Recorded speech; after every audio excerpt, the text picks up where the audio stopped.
ಕಾರ್ಯಕರ್ತರು ದಿಢೀರ್ ಪ್ರತಿಭಟನೆಯನ್ನ ನಡೆಸ್ತಾ ಇದ್ದಾರೆ. ಮಲ್ಲೇಶ್ವರಂನಲ್ಲಿ ರಾಜೀವ್ ಗಾಂಧಿ ಪ್ರತಿಮೆಯನ್ನ ಮುಚ್ಚಿದ್ದಕ್ಕೆ ವಿರೋಧವನ್ನ ವ್ಯಕ್ತಪಡಿಸ್ತಾ ಇದ್ದಾರೆ. ಏಕಾಏಕಿ ಪ್ರತಿಭಟನೆಗೆ ಮುಂದಾಗಿದ್ದಾರೆ 100ಕ್ಕೂ ಹೆಚ್ಚು ಕಾರ್ಯಕರ್ತರು. ಮಂತ್ರಿ ಮಾಲ್ ಬಳಿ ಇರುವಂತಹ ಬೃಹತ್ ರಾಜೀವ್ ಗಾಂಧಿ ಪ್ರತಿಮೆಯನ್ನ ಯಾಕೆ ಮುಚ್ಚಿದ್ದಾರೆ ಅಂತ ಈಗ ಪ್ರತಿಭಟನೆಯನ್ನ ಮಾಡ್ತಾ ಇದ್ದಾರೆ. ಚುನಾವಣಾ ನೀತಿ ಸಂಹಿತೆ ಇದೆ.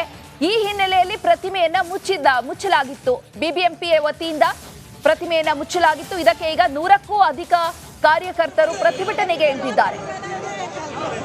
ಚುನಾವಣಾ ಆಯೋಗಕ್ಕೆ ಧಿಕ್ಕಾರವನ್ನ ಕೂಡ ಕೂಗ್ತಾ ಇದ್ದಾರೆ ಪ್ರತಿಭಟನಾಕಾರರು. ತಕ್ಷಣವೇ ಪ್ರತಿಮೆ ಏನು ಮುಚ್ಚಿದ್ದಾರೆ ಈ ಬಟ್ಟೆಯನ್ನ ತೆರವುಗೊಳಿಸಬೇಕು ಅಂತ ಆಗ್ರಹವನ್ನ ಮಾಡ್ತಿದ್ದಾರೆ.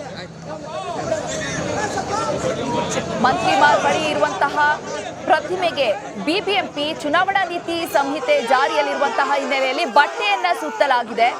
ಈ ಬಟ್ಟೆಯನ್ನ ಈಗಿಂದೀಗ್ಲೇ ಬಿಬಿಎಂಪಿ ತೆರವುಗೊಳಿಸಬೇಕು ಅಂತ ಪ್ರತಿಭಟನೆಯನ್ನ ಮಾಡ್ತಿದ್ದಾರೆ.